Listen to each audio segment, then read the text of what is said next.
శాసనసభ బడ్జెట్ సమావేశాల్లో చర్చ సరిగా జరగడం లేదని సిపిఐ రాష్ట్ర కార్యదర్శి రామకృష్ణ కర్నూలులో అన్నారు. అసెంబ్లీలో ప్రతిపక్ష పార్టీలు లేదన్న ప్రశ్నించేవారు లేరన్నారు. వైసీపీ ఎమ్మెల్యేలు అసెంబ్లీ సమావేశాలకు వెళితే ప్రజలు న్యాయం జరుగుతుందని రామకృష్ణ తెలిపారు. రాష్ట్రం ఆర్థికంగా ఇబ్బందులు ఉన్న 3,22,000 కోట్ల రూపాయల బడ్జెట్తో పెట్టడం ధైర్యంగా కూడుకున్న పనని ఆయన అన్నారు. వ్యవసాయానికి, సాగునీటి ప్రాజెక్టులకు నిధుల కేటాయింపులు తక్కువగా ఉన్నాయని విమర్శించారు.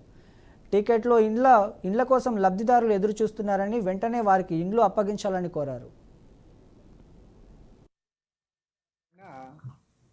చర్చ అంత బాగా సాగడంలే. ఎందుకంటే ఇవాళ అసెంబ్లీలో ఉండేది ఏకైక ప్రతిపక్షం వైఎస్ఆర్ కాంగ్రెస్ పార్టీ.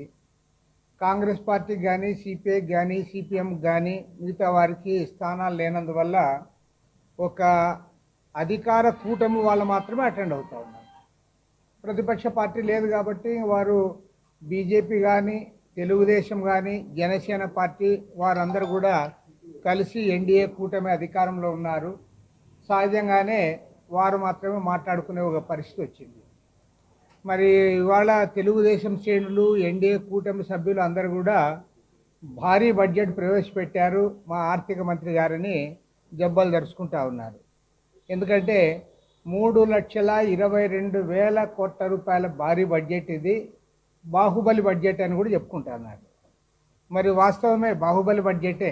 ఎందుకంటే ఒకవైపు ఏమో రాష్ట్రం ఆర్థికంగా దివాళా తీసింది, అప్పుల పాలైంది, అసలు ఏమాత్రం డబ్బులు లేవని చెప్తూ మరి ఇంత భారీ బడ్జెట్ ప్రవేశపెట్టడం అంటే మరి చాలా ధైర్య సాహసాలు ఉంటే తప్ప అంత భారీ బడ్జెట్ వాళ్ళు ప్రవేశపెట్టలేరు.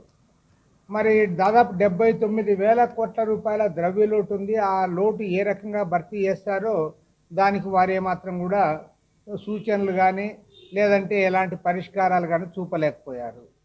ఇవాళ రాష్ట్రంలో బడ్జెట్ సమావేశాలు జరుగుతూ ఉన్నాయి. మరి